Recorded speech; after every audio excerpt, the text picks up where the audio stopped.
Selamat sore, teman-teman. Apa kabar semua?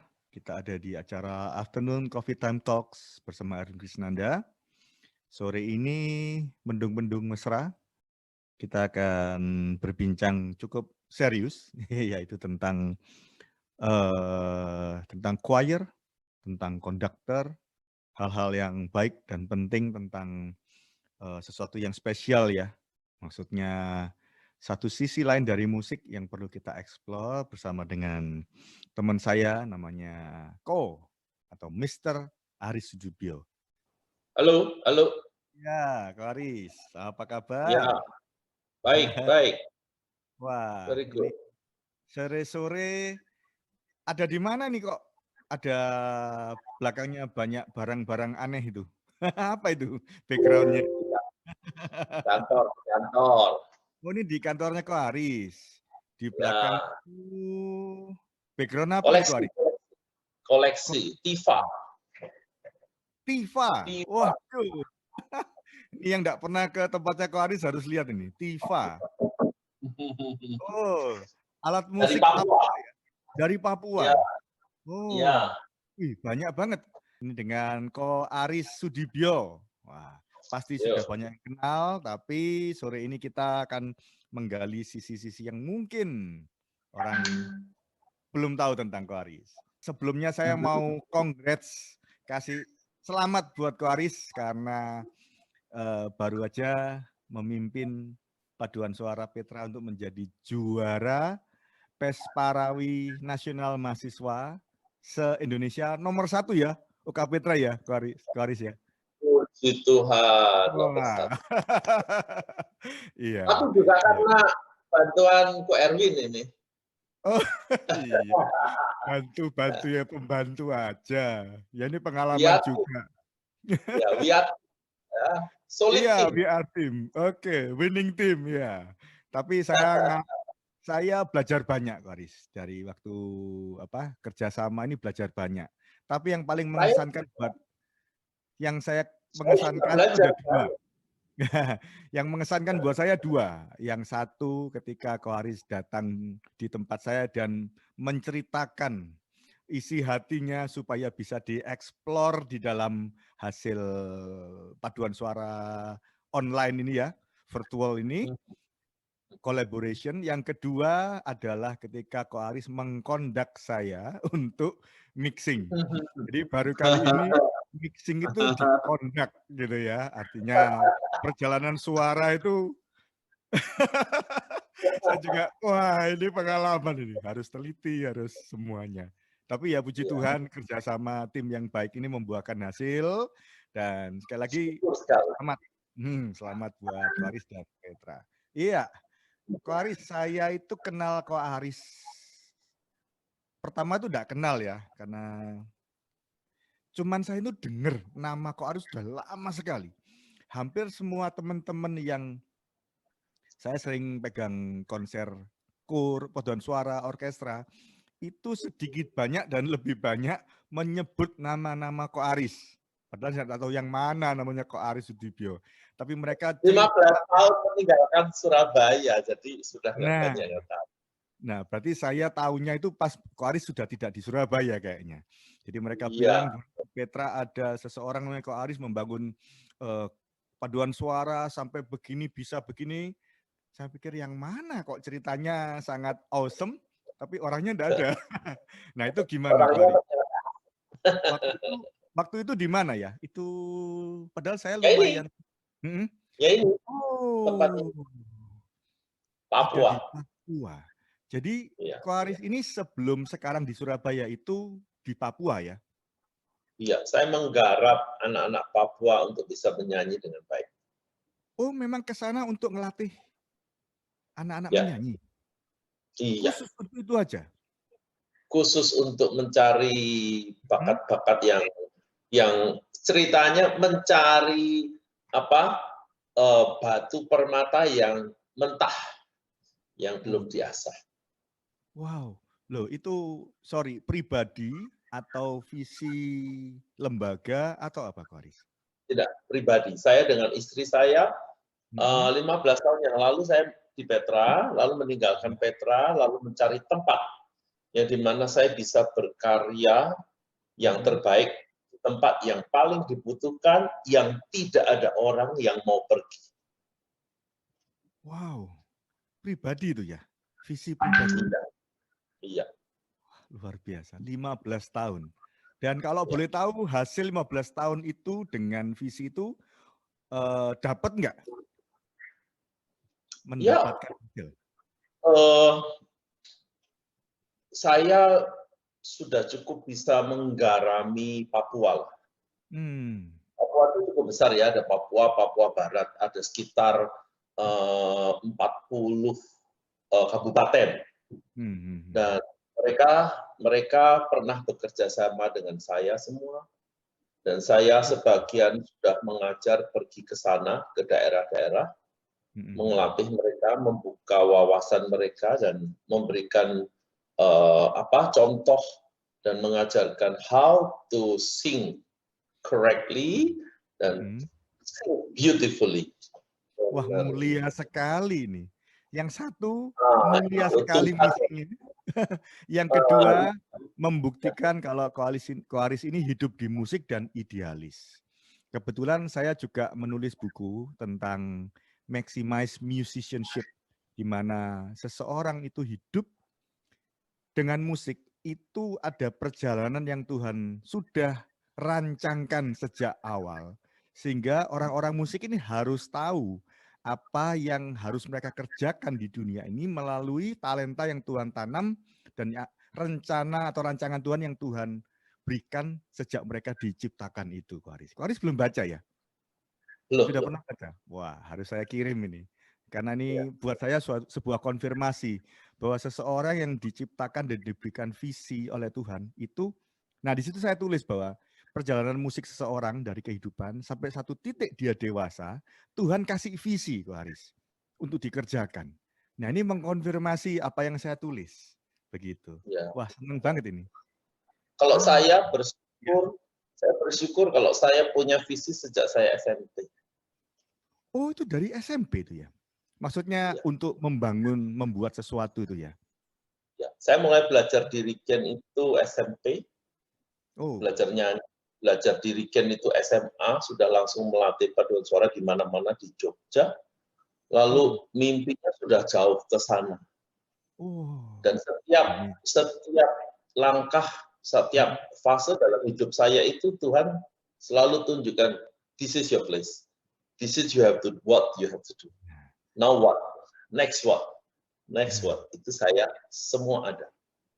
Ya, itu yang saya simpulkan dengan nama destiny, Koaris. Buat saya itu destiny. Jadi perjalanan yang ada tujuannya dan Tuhan sudah sediakan step by step-nya. Asal orang ini mengerti dan tahu dan nurut sama Tuhan bahwa memang sudah dirancangkan oleh Tuhan perjalanannya. Dan salah satu tandanya adalah modal, yaitu talenta. Nah, kita orang musik ini harusnya hidup di dalam perjalanan itu ya dengan modal talenta itu. Dan Koaris kayaknya sangat mengalami semuanya itu ya. Luar biasa ini. Nah, Koaris waktu pertama kali tadi sudah dimulai ya. Jadi dari SMP sudah belajarnya langsung ke choir ya? Atau vokal solo dulu atau bagaimana? Ya self-taught pertama ya self-taught ya. Lihat-lihat kakak-kakak ya. Lalu kemudian les belajar. Itu untuk solo vokal dulu ya? Pengetahuan. Vokal dan langsung conducting. SMA itu langsung belajar conducting dan vokal teori musik. Semuanya. Everything about conducting. Oh, jadi kalau bicara choir, Koaris lebih bicara tentang conducting-nya. Nah, sekarang gini kok. Apa bedanya coaching a choir sama conducting a choir? Apakah ada bedanya? Coaching itu lebih ke arah ke teknis. Ya, jadi how to sing the song. Gimana caranya bunyi lagunya kayak apa. Lalu dilatih supaya paduan suara bisa nyanyi. Lalu kemudian saya kalau coaching ya kalau konduktor harus dibekali dengan vocal techniques. Sehingga kalau saya coaching coaching choirs dan coaching vocal voice, both gitu. Tidak semua conductor, tidak semua choir conductor itu a vocal coaching. Oh ya? Iya, bahkan ada profesor yang sangat terkenal dari luar negeri yang sering ke Indonesia. Dia coaching choir, but he doesn't know anything about vocal. Nah, ini menarik ini ya. Padahal choir itu kan kerjanya vokal ya, nyanyi ya. Nah, gimana caranya dia conduct kalau dia nggak ngerti tentang vokal? Bisa Jadi dia ditunjukkan? hanya ngerti dari orang, Ya. melihat, mendengar, tapi dia tidak mengalami sendiri how he struggle with training himself become a vocalist. Oh. Nah, Ya. terus caranya dia untuk bisa conduct choir gimana kalau nggak ngerti Jadi tentang vokal? dia memang paduan suara yang dia latih adalah paduan suara yang suaranya sudah bagus. Oh. Dia selalu pilih paduan suara yang suaranya sudah bagus. But bagus tidak berarti correct. Oh, bagus tidak berarti benar, gitu ya? Ya. Oh, Tapi kok bisa ya, correct, Pak? benar juga tidak selalu bagus. Oh, itu juga begitu ya? Ya, iya. Wah, ini menarik ini. Filosofinya menarik. Kalau nggak benar, nggak bisa bagus. Kalau nggak benar, nggak bisa bagus. Oke. Ya. Tapi bagus, belum tentu benar juga tadi. Bagus itu hanya gini, nggak tentu benar karena gini, orang yang nggak ngerti, wah ini chordnya apik nih gitu. Chordnya apik. Tapi kalau orang ngerti, saya bilang wrong. Good sound, wrong technique. Good sound, wrong techniques. Ini teknik apanya? Teknik nyanyinya atau teknik teknik vokal? Oke. Kalau gitu gini, Clarice. Production vocal techniques. Nah, ini penting ini. Berarti kalau kesimpulan saya, startingnya dari vocal coach itu tadi ya, choir coaching dulu ya. Harusnya. Berarti seorang choir coaching itu harus seorang yang mengerti vokal ya. Harus ya. Harus. Mutlak. Nah, jadi apa bedanya Clarice? Seseorang yang belajar nyanyi, vokal, dia tahu vokal teknik, dengan coaching choir. Pasti ada bedanya ya. Dia tahu nyanyi sendiri, sama coaching banyak orang dalam satu choir.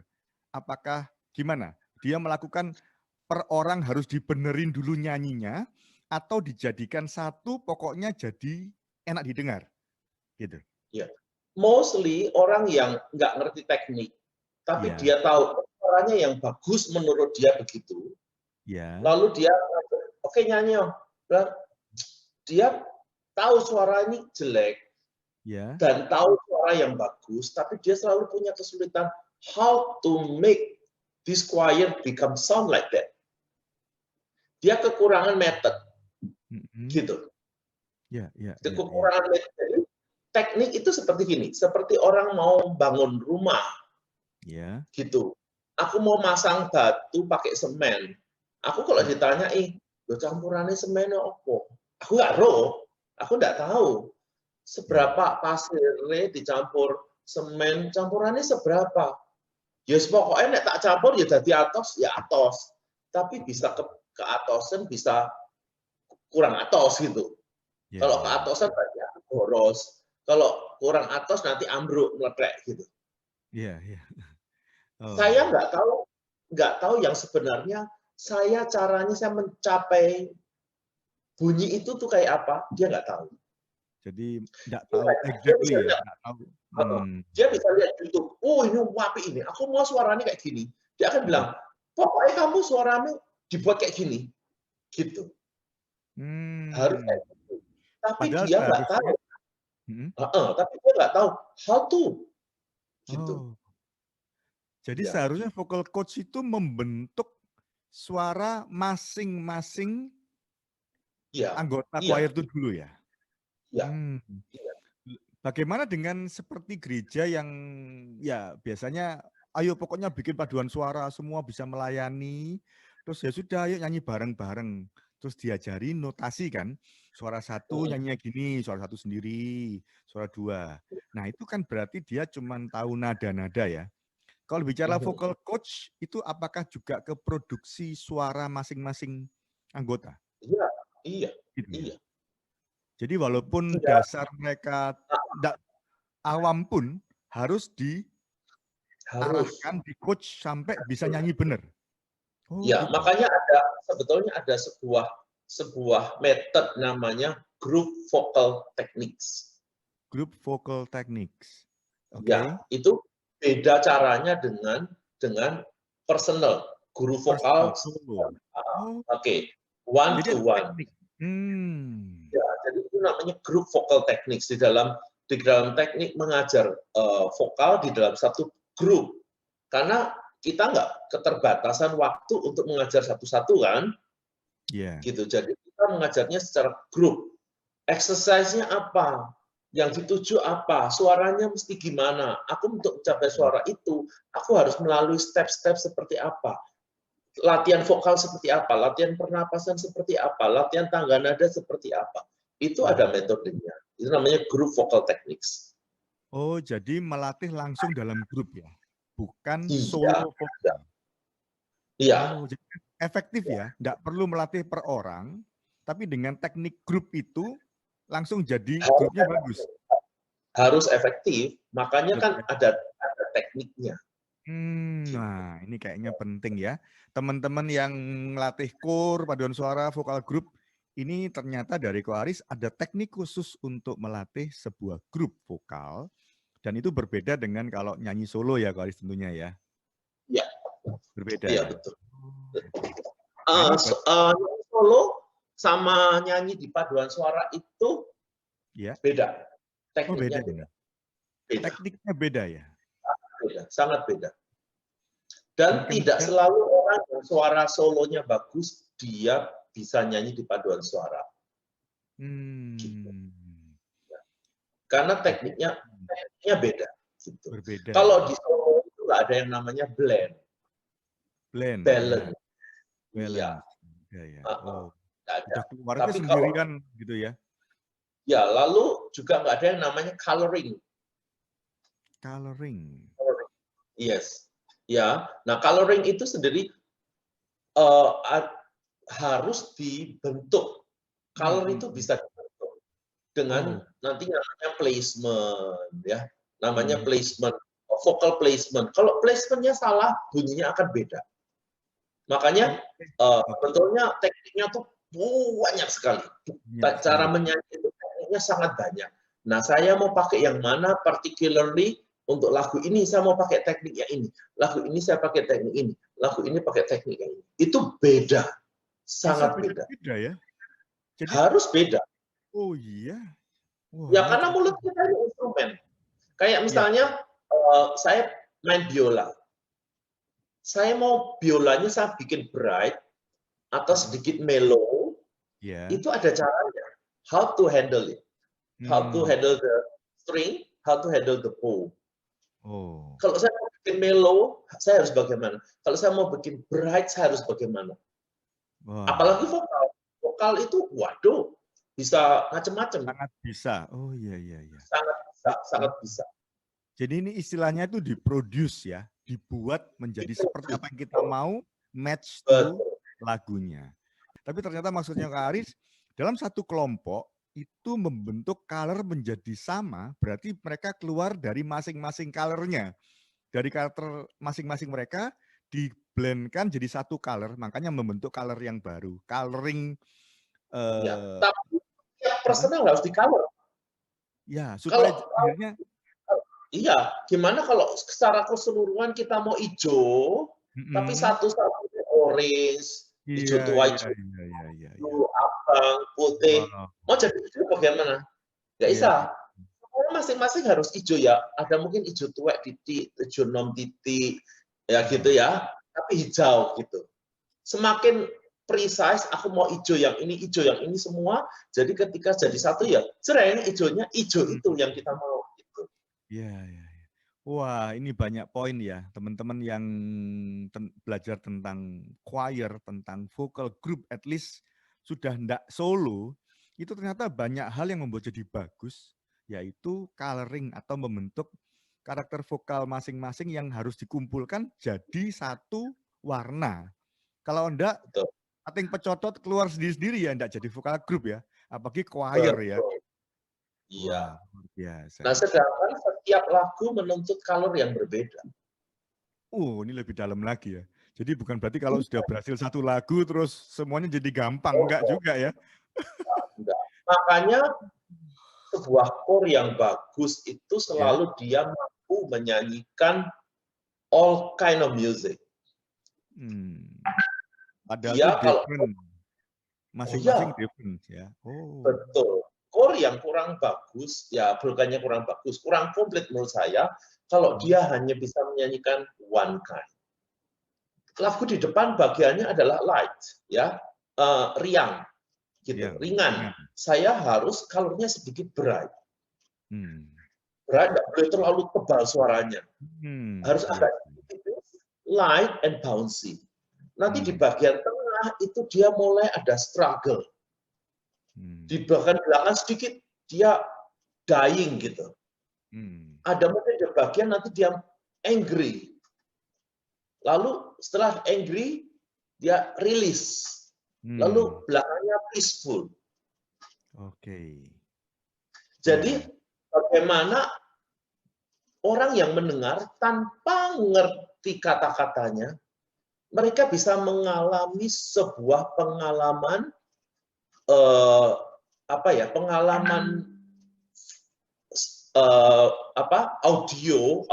auditori, tapi juga pengalaman jiwa, emosi. Karena dari kalau tadi itu ya. Ya, karena kalau tanpa coloring kita nggak bisa mengungkapkan emosi dengan baik. Oh, ya. Betul. Jadi itu lebih ke dinamika toh, ya. Tadi kan dinamika keras lembut. Tadi itu masih color ya? Itu masih color. Misalnya gini. Setiap bagian colornya beda ya. Wih.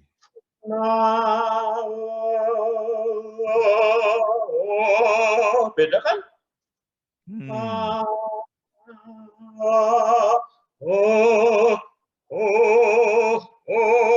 Itu beda semua. Colornya beda. Jadi setiap kata harus diungkapkan dengan emosi, harus diungkapkan dengan emosi, tapi emosi itu berasosiasi dengan dynamic, dengan tempo, dengan color. Gitu. Wow, jadi kompleks nih ya. Nah, sekarang saya mau kerucutkan. Saya kerucutkan kepada vocal coach dulu atau choir coaching dulu. Karena ya nih, sore ini saya mau bedakan antara ngelatih sama kondak. Karena saya dengar dari Koaris kemarin waktu ngondak saya, Koaris bisa ngomong, kalau saya ngondak itu seperti ini supaya orang seperti ini. Wah, itu kayaknya banyak orang-orang harus tahu apa yang Koaris konsepkan itu ya. Itu menarik sekali bagaimana konduktor ini, walaupun selama ini konduktor cuma lihatnya adalah penyanyinya, tapi harusnya audiens pun dikondak oleh konduktor. Nah, ini nanti kita simpan untuk di belakang. Nanti Karis, sekarang mulai dari coaching dulu supaya teman-teman yang ngelatih core mulai aware how to train atau to coach choir perfectly. Secara benar itu menurut Karis bagaimana mereka harus memulai sebuah coaching atau persiapan sebelum ngelatih itu apa yang harus diperhatikan Karis? Nah, yang pertama kita tahu tahu kondisi choir kita. Oh, itu penting ya. Kemampuan choir kita sampai di mana? Kita mesti tahu. Itu dulu. Personally, one by one, my singers, kita mesti tahu. Oh, ini mampu, ini kurang mampu, ini suaranya kalau jam segini, ini pasti di nada seperti ini dia pasti fals, tidak sampai. Oh, bassnya cuma bisa sampai di sini, tapi ada yang bisa sampai di situ. Terus ya apa caranya? Tenornya, yang satu agak gelap, satu agak terang. Kita mesti tahu semua. Lalu setelah itu kita tahu caranya melatih mereka untuk menyatukan. Makanya tadi ada namanya group vocal techniques. Ya, ya. Lalu sebetulnya setelah kita tahu cara melatih secara teknis menyanyi vokal, lalu kita mulai memilih lagu. Ya, milih lagu, kita harus bisa pilih lagu yang sesuai dengan karakter core kita. Ini penting ya. Jadi bukan cari lagu dulu ya, Ko Aris ya. Harus tahu materi penyanyi dulu ya. Baru milih lagu ya. Kalau umur saya cenderung orang-orang tua 40-50 tahun ke atas, kita kasih lagu yang stylenya anak muda yang nggak bisa nyanyi mereka. Kalau ternyata kita membuka kesempatan untuk choir pada jemaat, itu kira-kira mereka udah yang pokok mau pelayanan masuk dulu, nanti dilatih. Atau di audisi dulu. Waduh kamu terlalu jauh, sorry. Kamu pelayanan yang lain aja deh. Atau yang pertama tadi, udahlah pokok niat nyanyi nanti diajarin. Mana yang lebih baik? Atau mana yang recommended? Both ya, both. Ya? Dua-duanya. Jadi di gereja kita nggak bisa menolak, oh kamu nggak boleh pelayanan ini. Kecuali fals banget ya kok ya. Nyanyi. Tapi audisi tetap perlu. Tetap perlu. Audisi itu apa? Audisi itu untuk saya tahu. Dia kemampuannya di mana? Dia kemampuannya di mana? Kalau dia memang, apik ternyata ini. Bisa jadi solo, kan gitu. Atau nggak bisa baca not belas. Aku tahu, aku selalu misalnya, kalau dia nggak bisa baca not belas, aku kasih pendamping yang sebelah kiri dan kanannya bisa baca not. Gitu. Kalau dia fales, falesnya kenapa? Kalau falesnya itu deftone artinya memang dia dikasih sol bunyi mi, dikasih mi bunyi sel kasih itu sama sekali totally don't understand tone, itu memang of course kita bilang, aduh kok bisa cari yang lain. Tapi most of them ya, 98%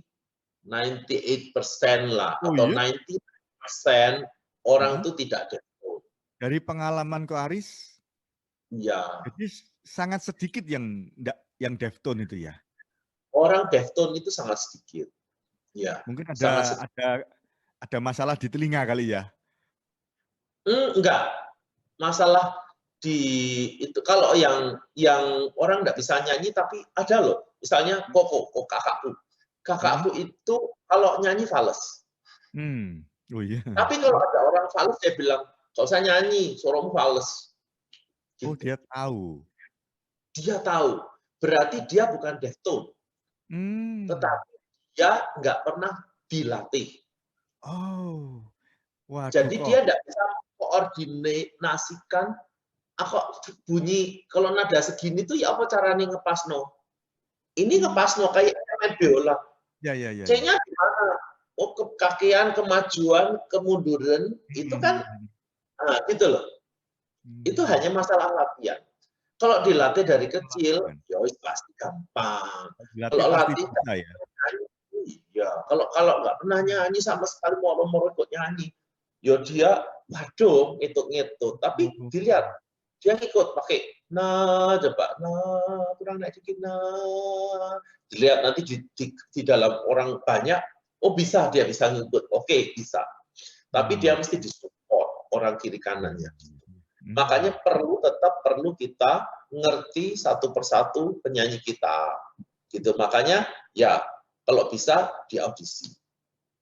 Bukan untuk menyaring nggak boleh ikut atau ikut gitu ya, tapi untuk ngerti dia kemampuannya sampai di mana.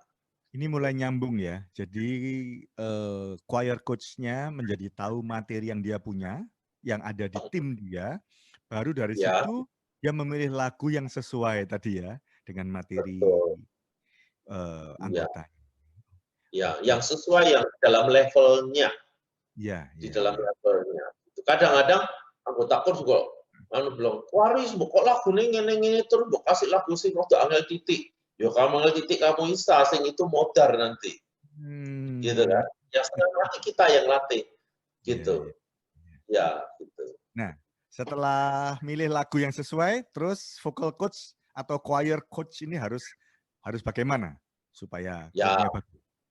ya kita ngelatih satu persatu lagunya, persuara, Suara, nyanyian note-nya bener ya, note-nya note-nya. bener, ritmenya bener, terus setelah Ritme. itu kita baru garap, penggarapan telah nyanyi ya digarap, balancing-nya bener, lalu selalu diingetin yang jadi masalah adalah vocal production-nya itu yang nomor satu gitu. Artinya tadi coloring supaya bisa ngeblend itu ya, Ko Aris ya? Ya, Itu bukan hanya coloring, penting. juga produksi suaranya. Ini sudah bicara dalam kelompok, dalam grup tadi ya, yang grup teknik itu Ya, ya? ya, ya. Jadi langsung Yang menuju ke sana? betul. Yang pertama itu harus diajar dulu teknik vokalnya, napasnya, lalu produksi suaranya, dengan memproduksi dengan benar, tidak boleh nyet, tapi harus gitu, Jadi pembukaan dan sebagainya. dicek Itu dulu. per Ya, individu, dicek dulu dalam kelompok itu supaya mereka tahu harus bagaimana dan menyatukan gitu ya, Kak Aris ya? ya, betul. Iya. Hmm. Kadang-kadang ada orang-orang tertentu yang kita perlu perhatikan secara personal, kadang-kadang. Ya, ya, ya, Gitu. ya. Ya. Ini saya mulai Itu nyambung nih. memang di awalnya berat, nanti tapi kalau sudah kita tanamkan konsep, singing konsepnya benar, itu terusnya gampang. Ya, ya, ya. Gitu. Jadi Iya. tadi dimulai dengan kalau lagu sudah ada, berarti materinya, notasi, ya toh. Ya, ya, Kemudian masuk ke production tadi ya. Jadi ya, blending, disamakan semua. Itu ya, per section ya. Sopran ya, sendiri, alto sendiri, tenor, bass ya, gitu ya. ya, Terus baru digabung ya. ya. Itu kalau digabung sudah. Kalau saya nggak pernah, jarang kalau di gereja karena waktunya pendek, saya nggak bagi per section. Oh, jadi bagaimana? Biasanya biasanya duet. Misalnya saya minta sopran nyanyi sendiri tanpa saya bantu dengan bass, sopran dan bass. Jadi dia membiasakan mendengarkan chord, Oh.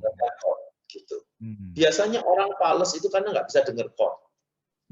Tapi kalau dia bisa dengar chord, itu falesnya berkurang. Jadi Gitu. dilatih. Jadi soprannya dan bass. Nanti oke, bassnya kalau bassnya masih belum bagus, bassnya lagi, soprannya oke, sopran tinggal. Sekarang alto dan bass. Alto dan bass gitu. Nanti alto dengan tenor atau sopran dengan tenor atau sopran dengan bass, tenor dengan bass gitu. Mesti ada double-nya. Gitu. Idealnya satu lagu dilatih dalam kur untuk siap atau ya maksudnya cukup siap untuk ditampilkan tuh berapa kali latihan, Khair? Kalau artinya standar lah ya. Nggak Maksudnya ada ya, nggak ada. tergantung kemampuan paduan suaranya. Soalnya kadang-kadang di gereja ada kan yang dijadwal pokok sebulan sekali harus tampil gitu. Itu Ya, itu kan memungkinkan ya? jadi mungkin karena kita harus belajar memanage waktu. Gitu. Ya, ya. Time management itu kan penting ya. Jadi di dalam satu kali latihan kita nggak mungkin nggak ngelatih satu lagu aja. Satu latihan bisa lebih dari Kita satu lagu? minimal 3 lagu. Oh iya? Oh, ini Minimal baru 3 tahu lagu. saya. Jadi Ya. dalam kur itu satu kali meeting latihan bisa latih 3 lagu? Harus 3 lagu. Minimal 2 lagu. Kalau bisa good itu 3 lagu. 3 lagu itu gini. Satu lagu yang ready to sing. Ready to sing. Jadi pertama lagu matengin dulu satu. Iya. Saat ini lagu yang sudah paling lama dilatih. Oke, udah jadi. Hampir. Kita sudah latih, misalnya sudah latih 2 bulan setengah, lalu 2 minggu lagi kita mau nyanyi. Berarti kan itu paling bisa lagu nih. Tinggal poles-poles kan. Poles. Ya. Lagu kedua yang setengah mateng. Jadi note-nya sudah menguasai, sudah belajar kata-katanya, tapi belum belajar yang masih brocel-brocel sana sini. Gitu. Lalu yang lagu ketiga lagu yang very new. Masih baru. Jadi Nah itu sistemnya estafet. Gitu. iya. Jadi bukan Ya. satu lagu dimatengkan sampai mateng 1 hari, Oh, bukan nggak ya? bisa. Nggak akan nutut nanti pada waktunya. Pas kita dapat lagu yang, waduh kok lagu ini wangel, sudah saatnya nggak ganti. Wah ini tips yang luar biasa ya untuk teman-teman yang memulai kurnya atau mungkin sudah punya kur juga, tapi ada baiknya ini dipelajari karena Koaris ini sangat berpengalaman. Koaris ngelatih kur sudah berapa tahun kok? Sudah berapa puluh tahun kok? Sejak umur berapa ya? SMA itu umur 15 ya. Itu sudah 16 ngelatih. ya. Ya, 16. Kalau sekarang Sampai boleh sekarang tahu usia berapa? 53. 53. Wah, berarti sudah 38 tahun. 38 tahun dan itu fokus di choir, Ya. melatih choir, conducting choir.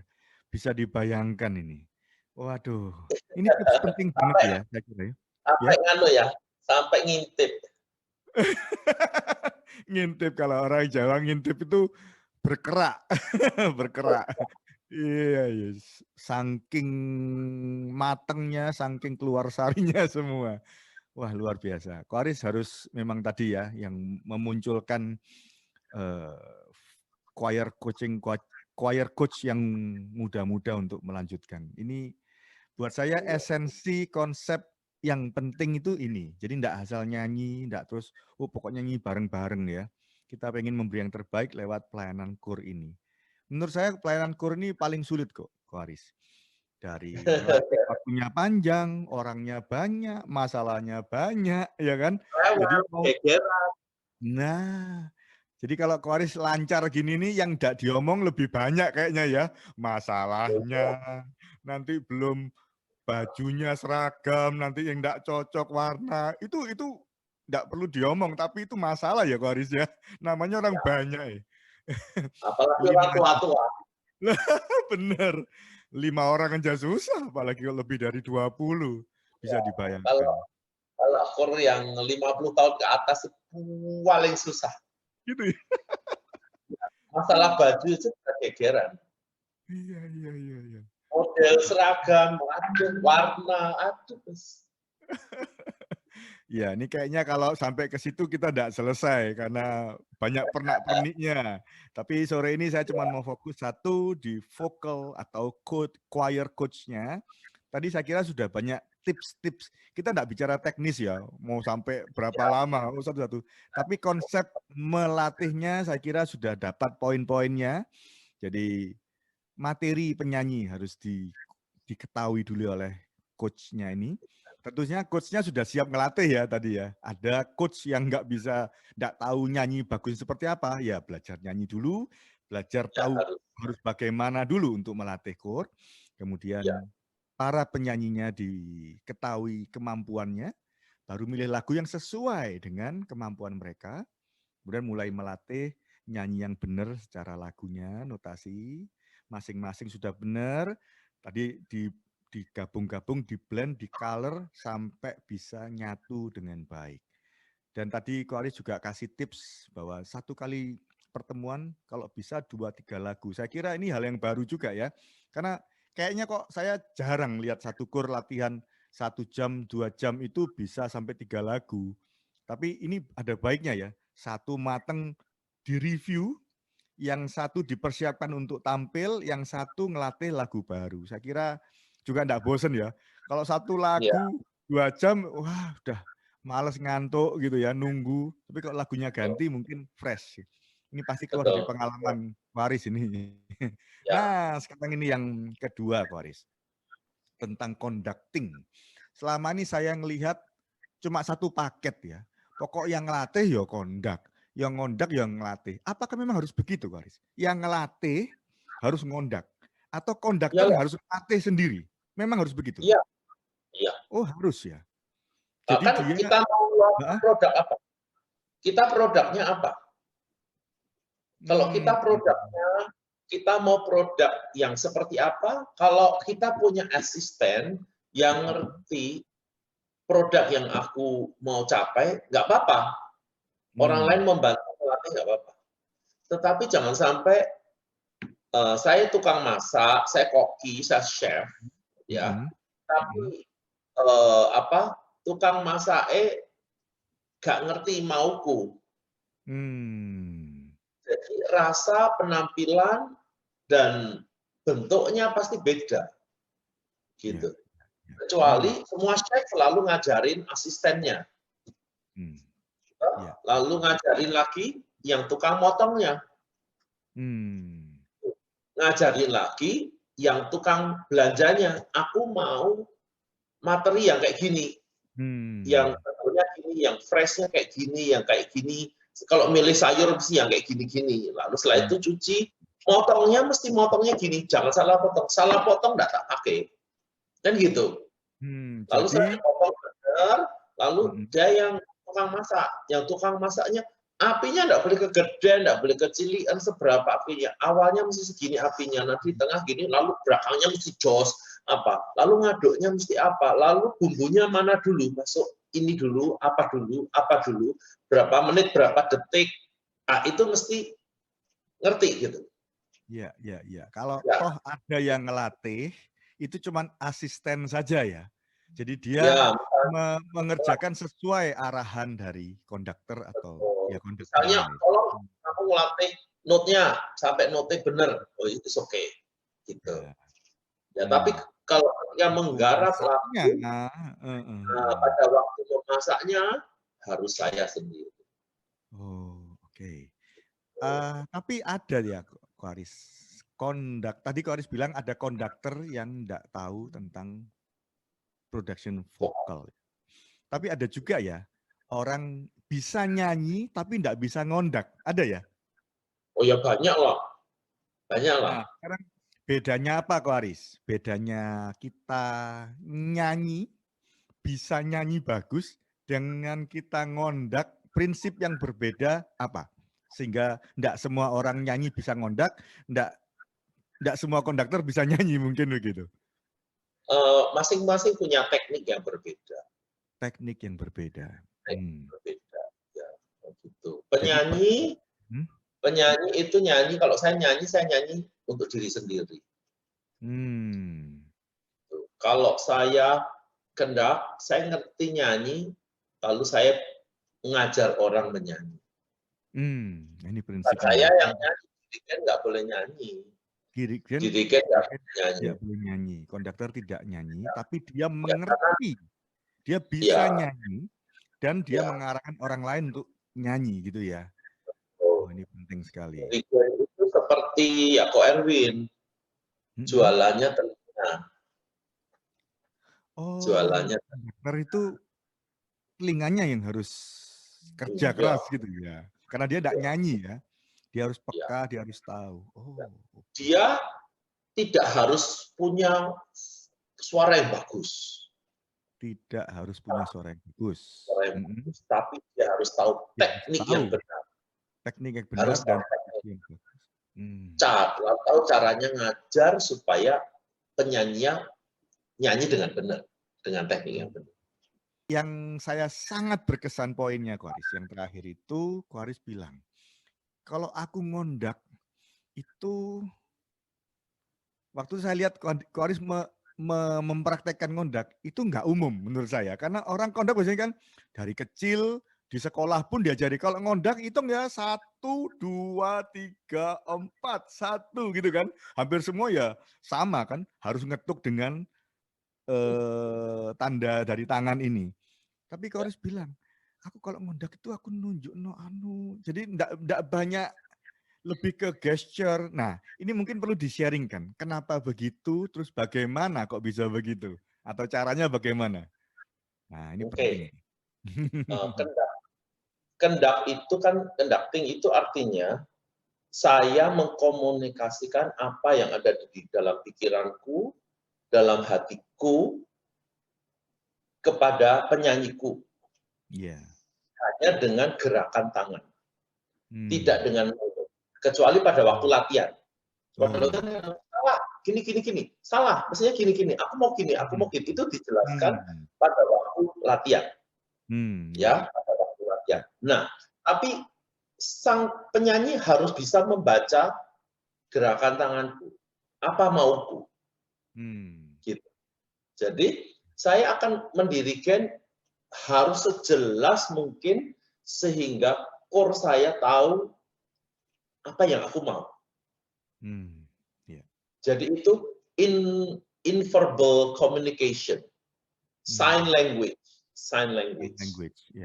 Ya. Nah, secara standar sign language adalah ya kalau 3/4 saya harus kasih pattern 3/4, 4/4, 6/8 gitu dan sebagainya. Itu pattern ya. Nanti kalau crescendo gimana, kalau decrescendo gimana, kalau staccato gimana, kalau marcato gimana, kalau full staccato bagaimana. Nah, ini itu ada cara untuk supaya mereka bisa membaca gerakan tangan saya dan mereka mengikuti apa mau saya dan menghasilkan apa yang saya mau. Intinya adalah mengkomunikasikan apa yang saya mau melalui gerakan. Mereka harus tahu apa yang saya mau. Gitu. Nah, jadi kalau misalnya aku nggak usah gerak pun dia sudah tahu yang ngapain aku gerak. Gitu ya. Nah, ini penting ini. Padahal kalau latihan kan harusnya udah tahu, Waris. Waktu latihan kan sudah diarahkan. Nah, jadi waktu tampil harusnya nggak perlu dikondak, kan udah tahu. Tapi itu kan tergantung how close. Dia bisa membaca hatiku dan aku bisa membaca hati mereka. Aku hanya dengan memandang, dengan mereka melihat mataku, melirik mataku, dia sudah tahu what I want. Kalau dengan memandang dan melirik aja tahu, ngapain aku mesti kendap. Gitu. Nah, tapi, nah itu perlu waktu. Core yang kenal cukup panjang, bertahun-tahun dengan saya, sampai dia hafal apa mau saya, bagian ini mesti gini, bagian itu mesti gitu, bagian itu mesti gini.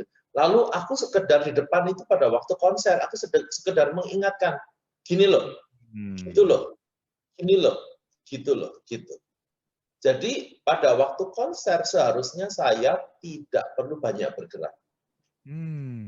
Karena saya harus meyakinkan, you know what you have to do. I just remind you. Wah, ini poin banget ini. Ini sebuah filosofi yang luar biasa. Karena konduktor kayaknya konduktor itu kalau tampil, kayaknya dia produce-nya waktu itu. Ayo kurang gini loh. Padahal harusnya udah tahu dong ya. Sampai GR itu harusnya sudah tahu ya. Jadi kalau sudah tahu, tapi kadang-kadang, kan lagunya kalau konser itu kan 20 lagu nih. Ya. Oh, bisa lupa. Dia bisa lupa kan? Ya. Jadi mengingatkan. Apalagi kalau mereka nyanyinya tanpa teks. Ya. Hafal 20 lagu.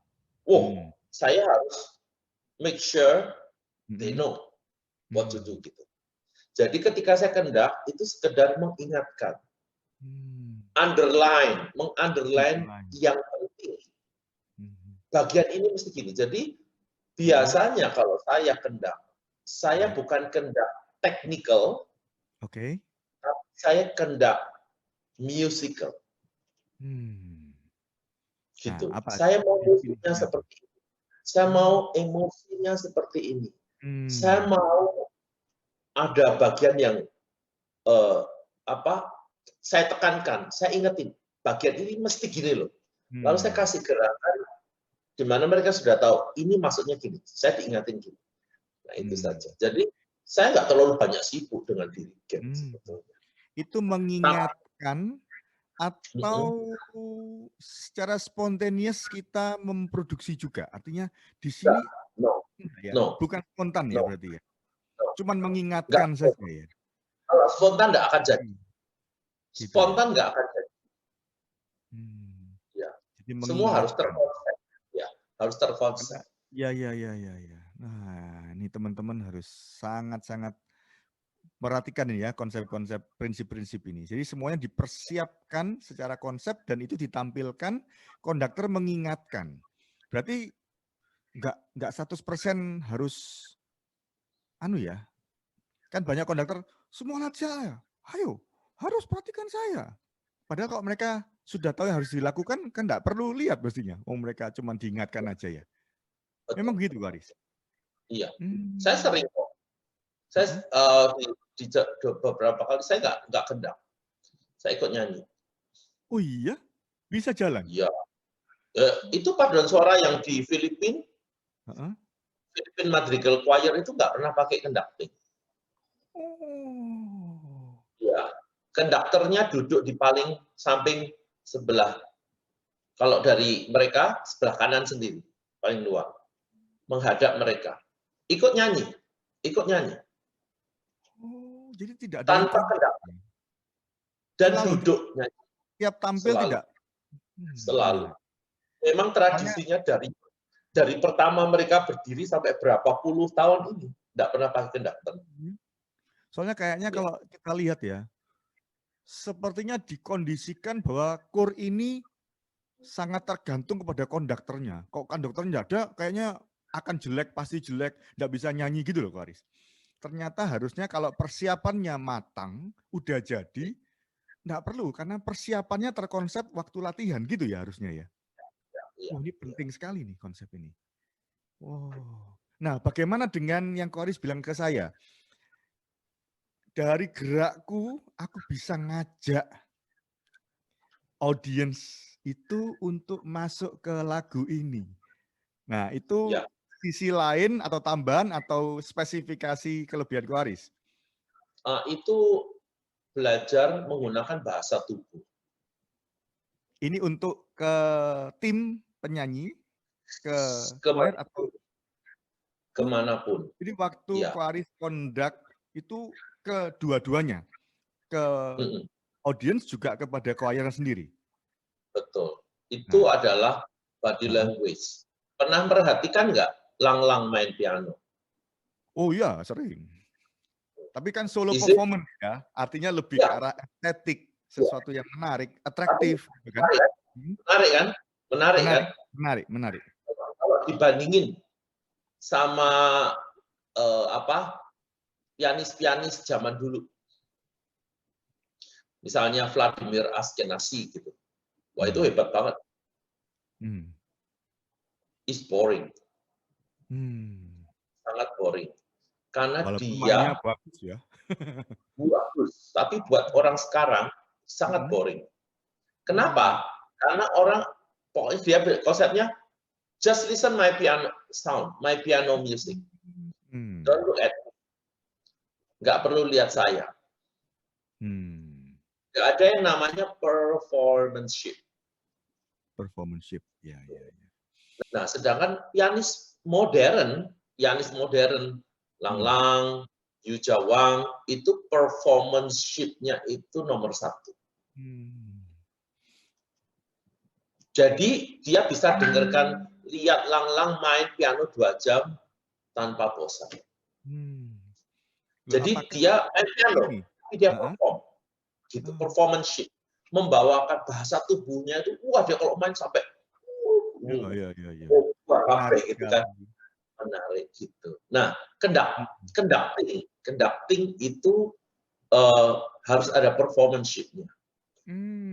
Tapi performanship-nya harus yang sangat wajar, minimalis, wajar ya, tidak berlebihan, tetapi membuat orang tersedot emosinya. Buat saya, music is emotional things ya. Yang didengarkan adalah emosinya. Jadi nggak bisa narik emosi, ya percuma musik itu ya. Harus ada emosi. Nah, jadi emosi kita buat emosi orang lain gitu ya, harusnya. Iya.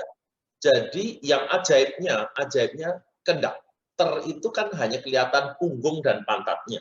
Nah, ya gimana? Tetapi hampir selalu orang nonton sebuah orkestra atau choir konser, secara nggak sengaja yang dilihat adalah konduktornya, bukan orkestranya, bukan choirnya. Secara nggak sengaja? secara tidak sadar. Secara tidak sadar, penonton itu melihat konduktornya lebih banyak daripada melihat penyanyi atau orkestranya. Oh ya? Padahal satu orang yang itu kan banyak misalnya. Apa orang enggak ngeliatin ini apa dari survei? Atau memang kenyataan. Memang kenyataan. Jadi how powerful is the conductor? So sebetulnya conductor itu you not just conductor, your musician. Yeah. Conducting your musician. You also conducting your audience to following what you want. Oh. Wah, ini penting ya. Jadi konduktor kayaknya ngadepnya lihat musician. Tapi harus tahu bahwa dia lagi conduct, lagi ajak emosi audience gitu ya. Walaupun enggak harus ngelihat ya. Itu harus disadari banget sama si konduktor ya. Disadari dan sengaja melakukan itu. Kalau tidak, you will not get it. Kalau kita nggak bisa lakukan itu, kita nggak bisa menghipnotis pendengar. Bukannya yang menghipnotis pendengar itu adalah penampilan musik dan vokal secara keseluruhan yang didengerin, choir. Betul. Tapi siapa yang mengarahkan musiknya bunyi? Ya, konduktor. Tapi berapa persen audiens ini terkondak oleh konduktor, bukan tertarik oleh hasil suara musician? Bisa 50-50. Bisa 50-50. Segitu powerfulnya ya konduktor ya. Nggak dilihat pun harus sampai segitu ya. Iya. Kalau konduktornya gerakannya aneh-aneh, aku males nonton. Bukannya malah menarik kok. Ya. Kalau konduktor yang nggak pada mestinya too much, terlalu atraktif. Mereka bergerak too much overacting. Aku akan keluar dari tempat konser. Oh iya. Wah, ekstrim. Tapi kalau aku mendengar, kalau lagunya musiknya bagus, saya pribadi selalu mendengar dengan tutup mata. Menutup mata, musiknya bagus, touching my heart. Lalu ketika aku buka mata, yang tak lihat pertama itu konduktornya. Gitu. Dan nggak pernah bohong. Nggak pernah apa? Dan nggak pernah bohong. Konduktor nggak pernah bohong. Konduktor dia akan menghasilkan musik sesuai dengan body language-nya. Ya. Wah, dalam sekali ini. Iya, makanya kita harus belajar mengkomunikasi. Itu conducting itu communication skill. Communication skill. Saya bisa mengkomunikasikan kepada korku, tapi terlebih lagi saya harus bisa mengkomunikasikan terhadap audiensku. Wih, ini dalam banget. Ko Haris, saya itu teringat dan saya mencoba menganalogikan, entah Ko Haris bisa nangkep, maksudnya setuju enggak? Di surga, itu ketika Lucifer ada, dia itu konduktor di surga. Dia malaikat yang diciptakan khusus untuk mimpin penyembahan di surga dan diberikan kemampuan musik lebih dari yang lain supaya dia mimpin orkestra, choirnya, surga di mana yang melakukan semua itu untuk menyembah Tuhan adalah para malaikat. Buat saya ini meneguhkan sekali apa yang Ko Haris omong bahwa bukan berarti menganalogikan konduktor seperti Lucifer, bukan ya. Tapi Tuhan juga menunjukkan bahwa konduktor itu sepenting itu. Sehingga dia menciptakan Lucifer lebih dari yang lain. Dia itu archangel. Jadi penghulu malaikat, pemimpin malaikat, tapi khusus penyembahan. Di mana untuk menyembah Tuhan, Tuhan sukanya itu pakai musik. Jadi saya bisa membayangkan ternyata fungsi konduktor, fungsi Lucifer, itu benar-benar dipertaruhkan oleh Tuhan untuk sebuah penyembahan kepada Tuhan. Jadi keberhasilan atau ya bukan berhasil bagus gimana ya, tapi bagaimana membawa a set of worshiper ini menghadap Tuhan dan menyenangkan Tuhan, itu konduktor juga yang menentukan. seperti Lucifer yang diserai tugas itu oleh Tuhan. Sayangnya dia jatuh dalam dosa. Tapi kayaknya begitu, Waris. Saya dapat sekali bahwa seseorang yang diletakkan untuk memimpin a set of musician itu nggak main-main itu. Dan dia juga ternyata memimpin penyembahan audiens juga. Nggak bicara tentang musik aja ya, tapi sampai kepada misalkan chord di gereja, kayaknya sampai seperti itu dalamnya ya. Wah, ini kalau konduktor nggak mau makanya harus diingat ya, harus ingat satu hal. ya.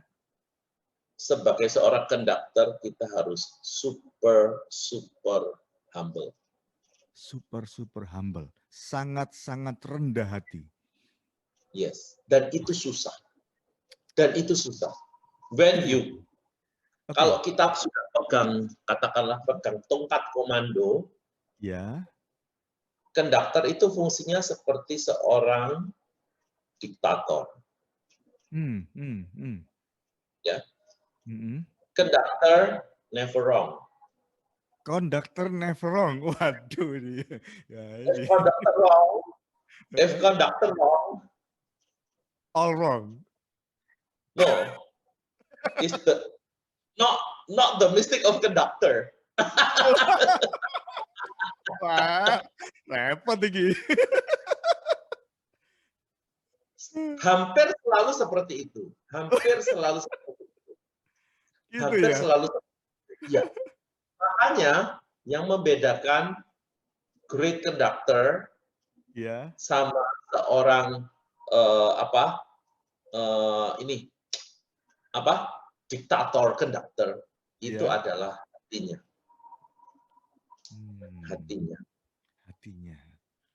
Jadi hati kalau yang dia seorang conductor dan dia orang yang sangat humble, dari musiknya bisa ketahuan. Dari musiknya. Ketahuan tuh bisa kerasa gitu ya, Waris? Yes. Gitu ya? Yes. You can feel it. Gitu ya? You can feel it.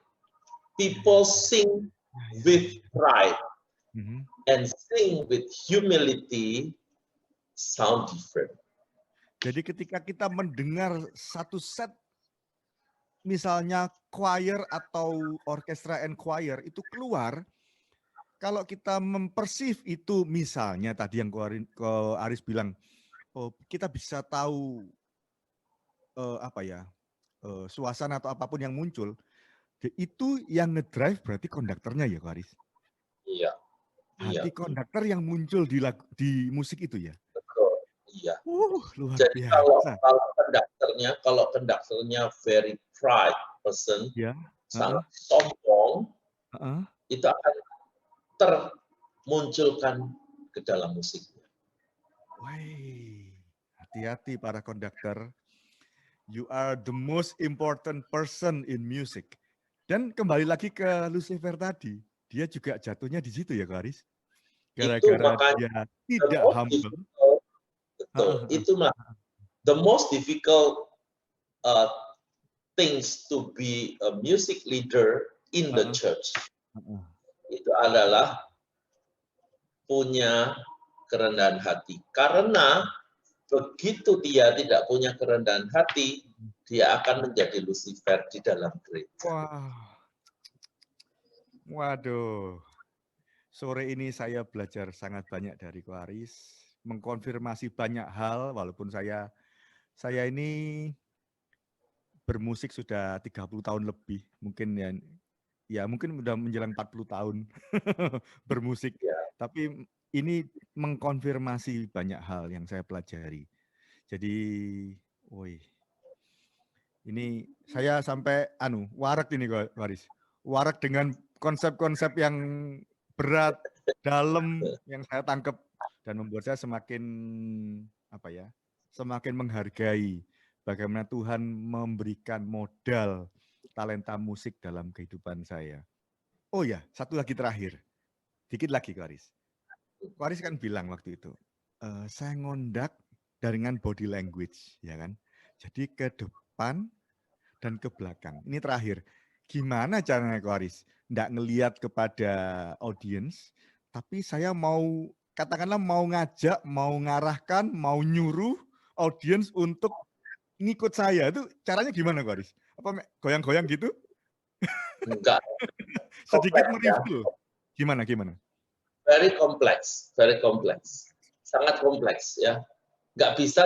Aku nggak bisa mendefinkan menjadi satu rumusan, tetapi itu adalah part of my communication skill, paduan suara.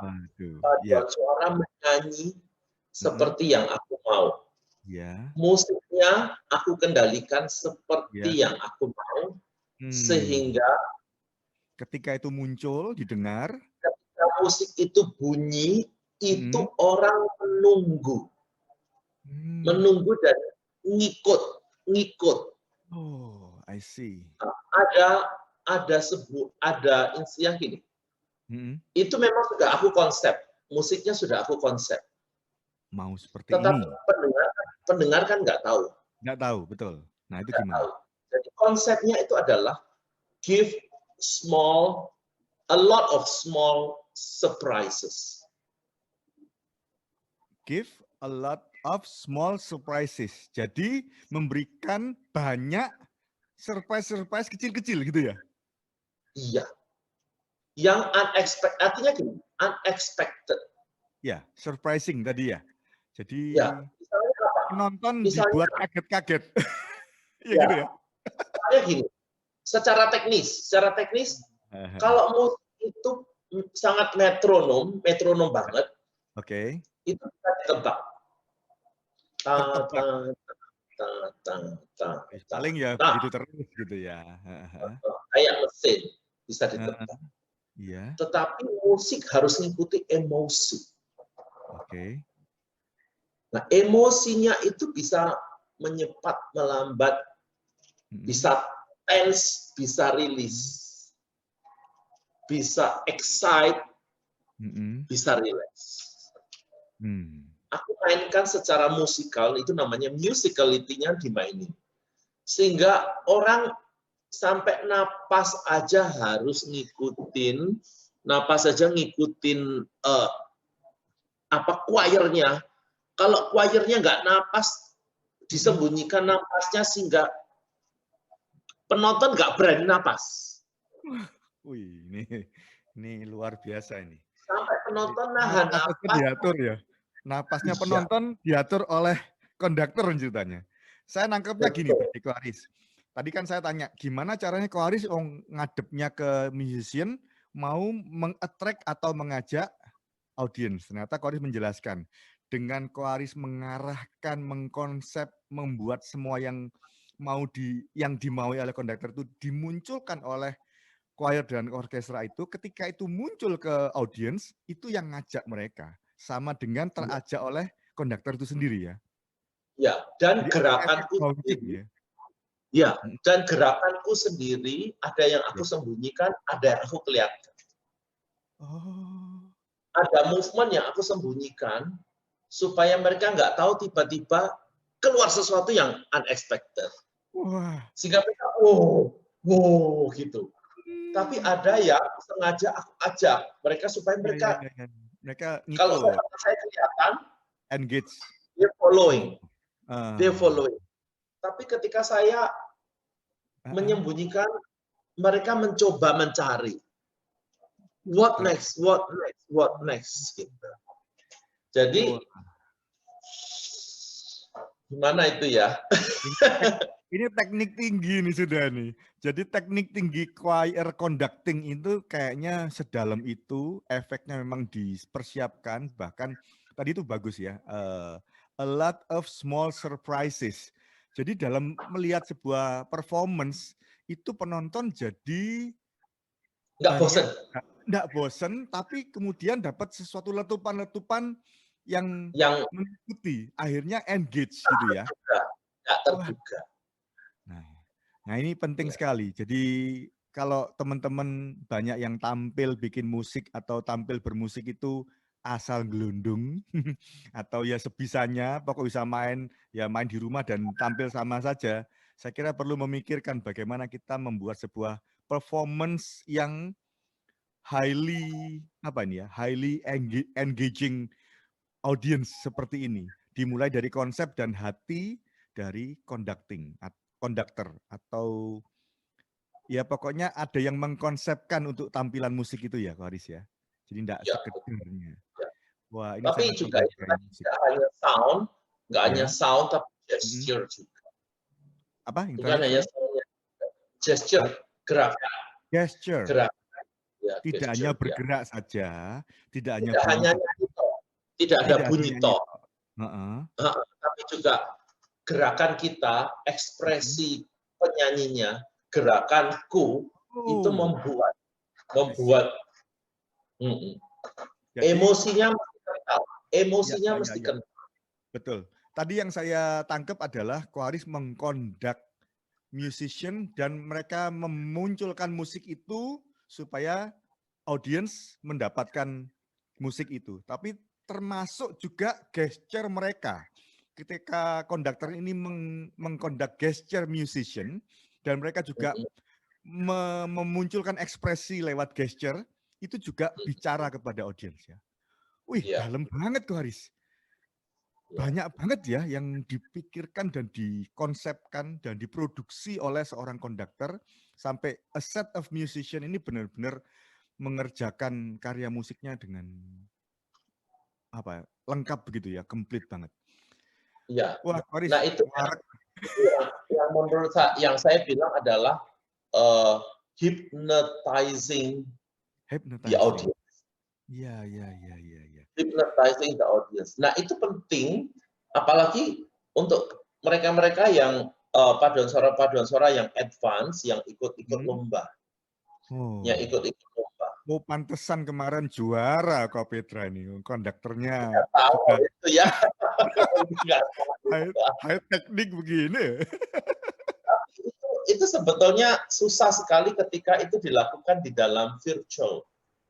Ini susah sekali dilakukan dalam virtual, gitu. Karena virtual yang ambil bagian bukan saya. Yang ambil bagian adalah editornya. Ya, tapi kalau saya tidak kondak, saya juga tidak tahu maksudnya Ko Haris apa di dalam. Oh ya. Tapi seberapa aku membantu taste-nya, membantu feeling-nya, gitu, membantu efek. Jadi choir itu sebetulnya sama dengan yang lain, musik adalah sound effect. How to give the right effect to the words. Maksudnya sound effect itu punya efek ya? Suara yang punya efek gitu ya? Enggak. Kan core itu selalu kata-kata, Anda ada A, I, U, E, U aja. Okay. Ada word. Ada words, message. Ada words. Lalu kita mesti ngerti words-nya itu ngomong apa. Dalam suasana apa. Dengan emosi seperti apa. Dengan lagu yang seperti apa. We have to know it. Lalu dikasih efek bunyinya. Nah, efek bunyi itu sangat musik, sangat teknis. Dari tempo, volume, balance, colors, dynamics, semuanya. Gesture, nanti masuk ke gesture. Gitu. Itu membuat efeknya itu correct. Gitu. Ya. Jadi sampai membuat message-nya sampai dari bunyi-bunyi itu. Tapi bisa jadi orang nggak ngerti message-nya. Tetapi make the emotion move. Jadi orang bisa merasakan bahwa musik ini is not just a sound. But it's an emotional expression. Itu juga oke ya, maksudnya emotional and imagination. Harus ada imajinasi dan emosi. Iya, sehingga orang nggak ngerti tapi berimajinasi dan emosinya terbawa. Kalau sampai jurinya, emosinya bisa terbawa, imajinasinya bisa terikut, you don't have to say anything. You will get it. You will get it. Wah, lebar sekali ya. Pengetahuan tentang penampilan musik choir ini ternyata lebar sekali. Saya kira, sangat. Jadi gini, kalau tadi saya sampaikan bahwa pelayanan choir ini paling ruwet, saya kira sangat worth it kalau konduktor ini memaksimalkan segala hal yang baik ini, supaya kesulitan melatih kur ini worth it gitu ya, hasilnya maksimal. Karena sejauh ini, efek dari pelayanan choir atau penampilan musik yang disiapkan. Wah, saya kira choiris harus sering memberikan ini ya, insight-insight ini kepada para konduktor. Karena konduktor jadi penting sekali kalau di sini. Jadi sangat. Iya, saya kira keberhasilan sebuah kur bukan karena nyanyi bareng, tapi bagaimana konduktor mengkonsep musik itu muncul dan diterima oleh audiensnya. Thank you banget Choiris untuk tour ini. Terlalu filosofis ya. Terlalu filosofis. Banget, penting sekali. Kalau enggak ngerti ini ya enggak ada hasil yang dikejar gitu. Nah, kalau mengerti kan kemudian cari jalan untuk menuju ke sana, itu tugas masing-masing dan juga karakter masing-masing. Kan enggak mungkin sama semua. Tapi kalau filosofinya sama, mereka akan menuju ke sana dengan masing-masing karakter dan interpretasi dan estetik masing-masing, artistik masing-masing. Ya. Wah, luar biasa. Thank you.